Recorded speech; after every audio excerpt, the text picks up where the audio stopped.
Assalamualaikum, selamat datang di channel Emak Korea, emak-emak pecinta Korea.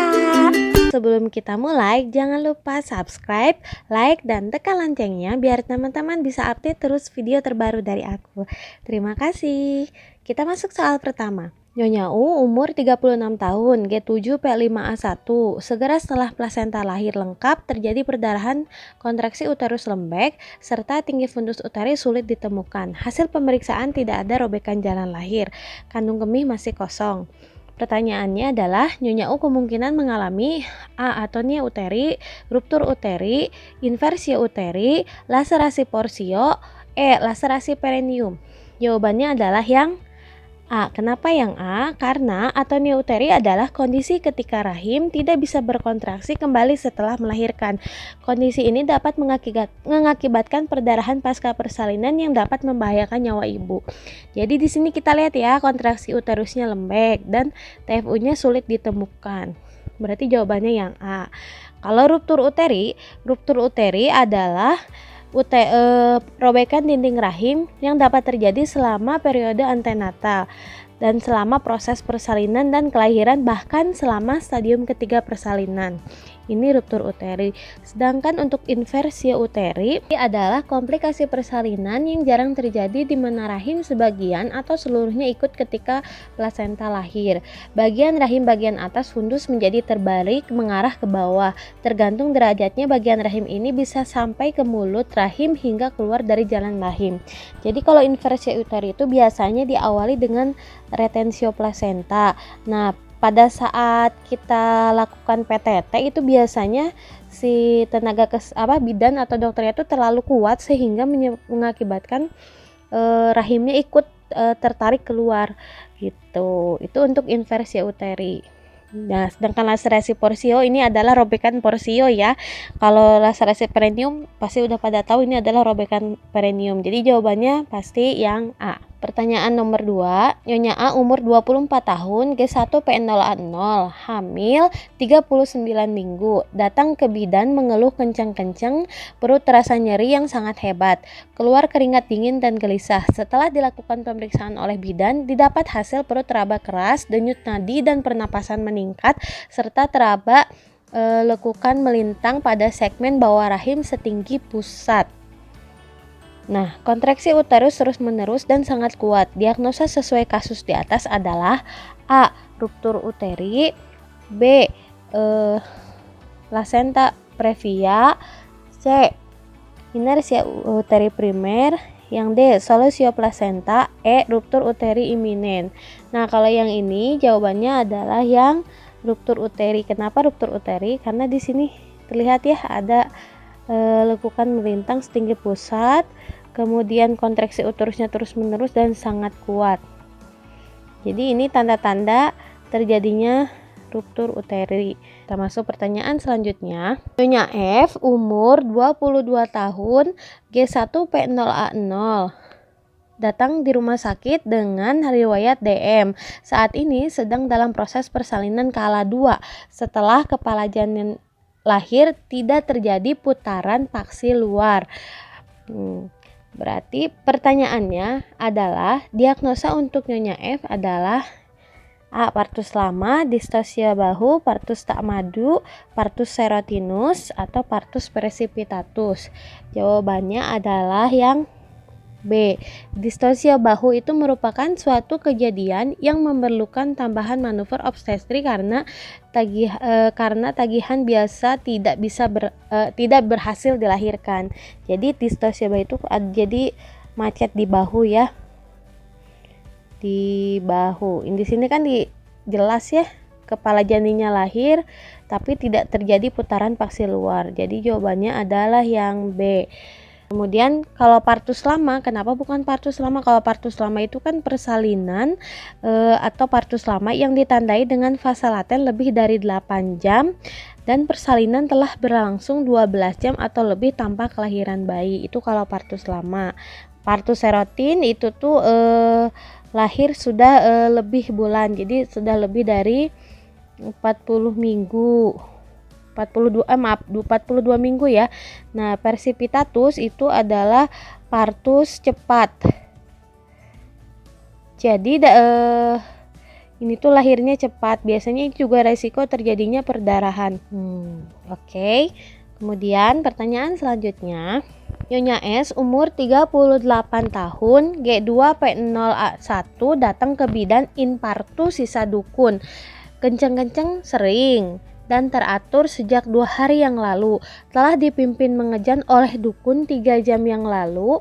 KU lemah, kelelahan, tekanan darah 90/60, nadinya 100, suhu sudah 39 derajat Celcius, pembukaan 8 cm, kepala turun HOTS 3, DJJ ini kayaknya maksudnya 100 ya, 182 kali per menit. Pertanyaannya adalah, sesuai kasus diagnosa di atas adalah A. Partus lama, partus macet, partus kasep, partus lambat, atau E. Partus tak maju. Jawabannya adalah yang A, karena tadi saya udah jelasin ya di soal yang sebelumnya. Jadi kalau partus lama itu kan ditandai dengan fase laten lebih dari 8 jam dan persalinan telah berlangsung 12 jam atau lebih. Jadi ini kan udah 2 hari ya dari mulai timbulnya mules. Jadi jawabannya adalah yang soal selanjutnya. Nyonya A umur 32 tahun, G2P1A0, hamil 40 minggu, datang ke klinik jam 8 dengan keluhan kencang-kencang teratur 4 jam yang lalu. Perasaan berat, sesak nafas dan bengkak pada kedua ekstremitas. Tinggi fundus uteri 41 cm, terlaba 2 bagian besar janin berdampingan. DJJ terdengar jelas di 2 tempat dengan frekuensi 120 kali per menit dan 140 kali per menit. Kemungkinannya Nyonya A mengalami A. hidramion, B. mulai hidatidosa, C. gameli, D. presentasi bokong, E. kehamilan miom. Ini jelas yang E ya, karena DJJ-nya ada 2. Oke, pertanyaan selanjutnya. Nyonya T umur 27 tahun, G4P3A0, hamil aterem, datang ke Polindes Mawar. Ia datang diantar suami dengan keluhan kejang-kejang. Setelah dilakukan pemeriksaan, ditemukan tekanan darah 190/140, muka dan kaki udim, pembukaan 5 cm. Diagnosa yang tepat untuk kasus di atas adalah preeklamsi berat, preeklamsi ringan, eklamsi, superimpos preeklamsi, hipertensi dalam kehamilan. Jawabannya adalah yang E. Kenapa yang E? Karena tadi dia mengalami kejang. Nyonya K umur 35 tahun, hamil kedua, melahirkan hidup 1 kali, datang ke BPS jam 10 dengan keluhan mules sejak jam 7, mengeluarkan cairan warna jernih jam 9. Hasil pemeriksaan KU baik, tekanan darah 120/80, nadi 88, suhu 36, his 3 kali dalam 10 menit, lamanya 45 detik, DJJ-nya 144 kali per menit. Hasil VT pembukaan 8 cm. Kakaknya negatif, teraba tali pusat di samping kepala. Nah, diagnosa yang tepat untuk kasus di atas adalah A. infartu kala 1 dengan KPD, infartu kala 1 fisiologis, infartu kala 1 tali pusat terkemuka, infartu kala 1 tali pusat termuka, infartu kala 1 tali pusat menumbung. Jawabannya adalah, kita tahu ya di sini teraba tali pusat di samping kepala. Prolaps tali pusat itu adalah tali pusat berada di samping atau melewati bagian terendah janin di dalam jalan lahir. Itu menurut Saifuddin tahun 2008. Nah, sedangkan kalau tali pusat menumbung itu adalah jika tali pusat teraba keluar atau berada di samping dan melewati bagian terendah janin di dalam jalan lahir. Tali pusat dapat prolaps ke vagina atau bahkan di luar vagina setelah ketuban pecah. Sedangkan kalau tali pusat terdepan adalah jika tali pusat berada di samping sebagian besar janin dan dapat teraba pada kanalis cervicalis atau lebih rendah dari bagian bawah janin, sedangkan ketuban masih intek atau belum pecah. Nah, di sini ketubannya udah pecah, berarti jawabannya adalah menumbung. Pertanyaan selanjutnya, Nyonya K umur 37 tahun, partus anak 4 pada 12.15 waktu Indonesia Barat. Sudah injeksi oksitosin 10 intraunit IM pada pukul 12.20. Dicoba untuk PTT, uterus kontraksi keras, plasenta belum lepas pada pukul 12.25. Tanda pelepasan plasenta tidak ada. Yang Anda lakukan adalah A. Manual plasenta, B. Pemberian oksitosin kedua, ulangan PTT, siapkan rujukan atau ESC. Oke, di sini kita harus lihat waktu ya. Dia lahir jam 12.15. 5 menit kemudian disuntikan oksi pertama. Ini oksi ke-1 ya. Nah, kemudian dicoba PTT jam 12.25 itu masih belum lahir. Yang dilakukan adalah dari sini berarti adalah yang B. Kenapa yang B? Karena oksi kedua itu kan 15 menit setelah oksi yang pertama ya. Setelah oksi pertama. Nah, kalau misalnya belum lahir setelah ini baru dilakukan ulangan untuk PTT. Jadi ini pertama, ini kedua. Kalau masih belum bisa, maka dilakukan persiapan manual plasenta. Masih belum bisa juga berarti siapkan rujukan. Kalau masih rujukan belum bisa, biasanya di rumah sakit itu kalau manual dicoba manual dulu, tapi kalau misalnya belum berhasil juga, maka persiapan untuk sesar. Oke?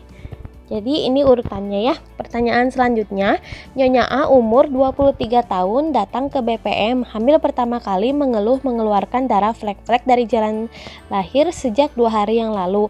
Hasil pemeriksaan TFU 3 jari di atas simfisis, inspekulo keluar darah dari ostium uteri eksternal, tidak ada pembukaan. Berdasarkan hasil pemeriksaan TFU, usia kehamilan Nyonya A adalah, ini yang ditanyakan usia kehamilan.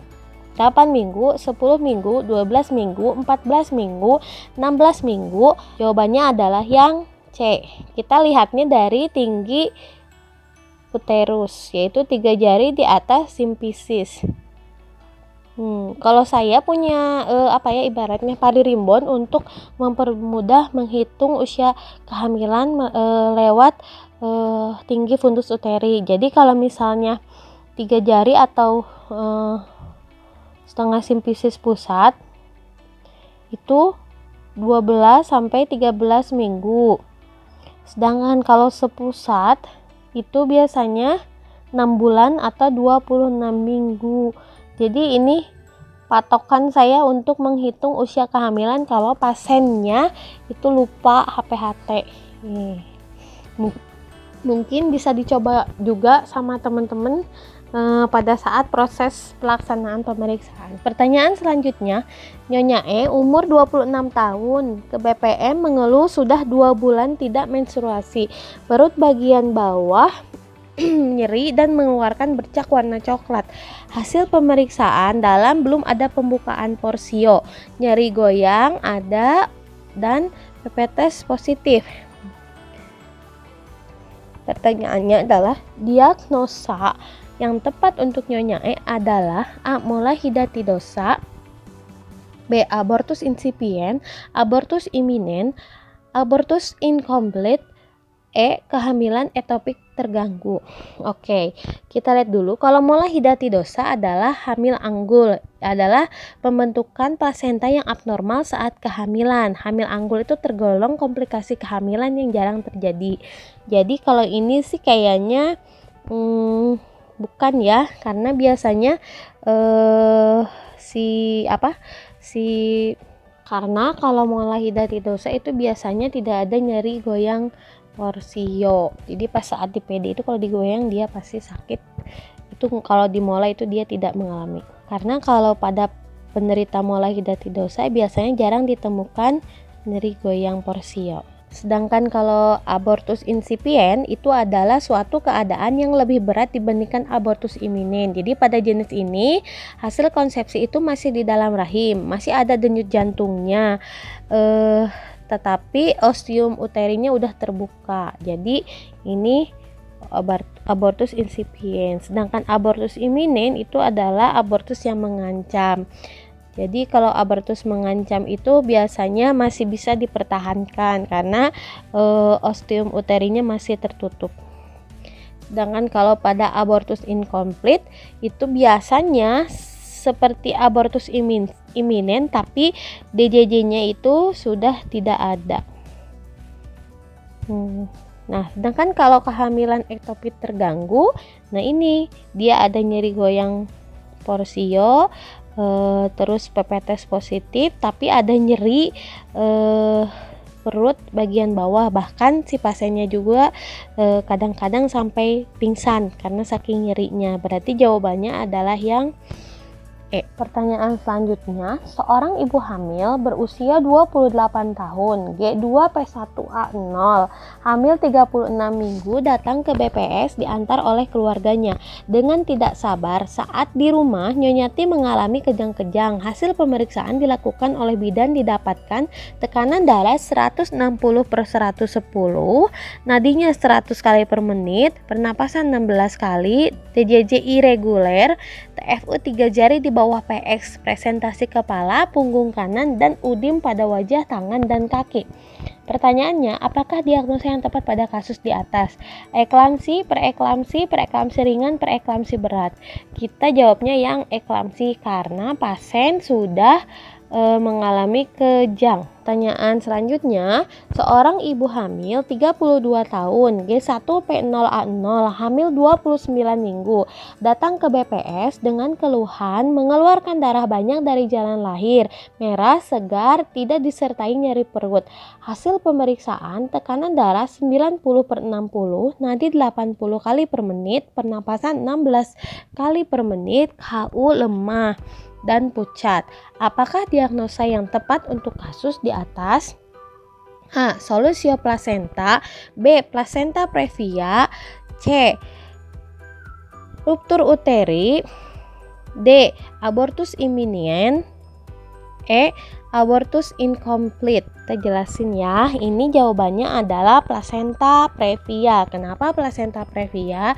Jadi plasenta previa itu adalah kondisi ketika ari-ari atau plasenta berada di bagian bawah rahim sehingga menutupi sebagian atau seluruh jalan lahir. Selain menutupi jalan lahir, plasenta previa dapat menyebabkan perdarahan hebat baik sebelum maupun saat persalinan. Jadi ini jawabannya yang B. Kalau solusio plasenta apa? Nah, kalau solusio plasenta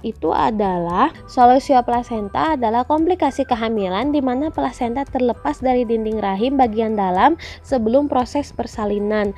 Nah, lepasnya plasenta ini dapat menyebabkan pasokan nutrisi dan oksigen pada janin itu menurun atau terhambat. Biasanya kalau solusio plasenta itu perdarahannya ada yang keluar, ada juga tidak keluar. Jadi tetap ada di dalam rahim tapi sebenarnya tetap terjadi perdarahan.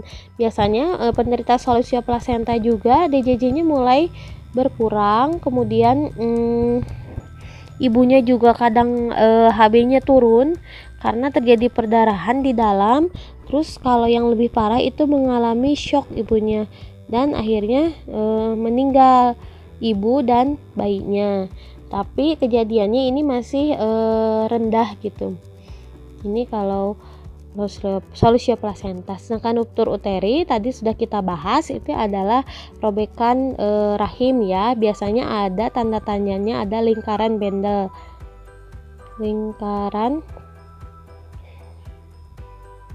Kemudian kalau abortus imminent itu abortus yang mengancam, abortus incomplete itu abortus yang belum komplit. Jadi sudah terjadi sebagian besar janin itu sudah keluar tapi belum bersih. Itu abortus incomplete. Oke, kita masuk pertanyaan selanjutnya. Seorang ibu hamil G1P0A0 umur 20 tahun datang ke klinik bersama suaminya untuk memeriksakan kehamilannya dengan keluhan pusing dan nyeri kepala, kadang-kadang disertai muntah dan penglihatan kabur. Setelah diperiksa bidan, tekanan darah 140/90, nadi 80 kali per menit, pernapasan 100 kali per menit. Pertanyaannya adalah, apakah diagnosa yang dapat ditegakkan pada kasus di atas? A. Hipertensi, B. Preeklamsi, C. Hiperemesis gravidarum, D. Preeklamsi berat, E. Preeklamsi ringan. Jawabannya adalah Preeklamsi ringan. Kenapa? Karena tensinya masih 140/90.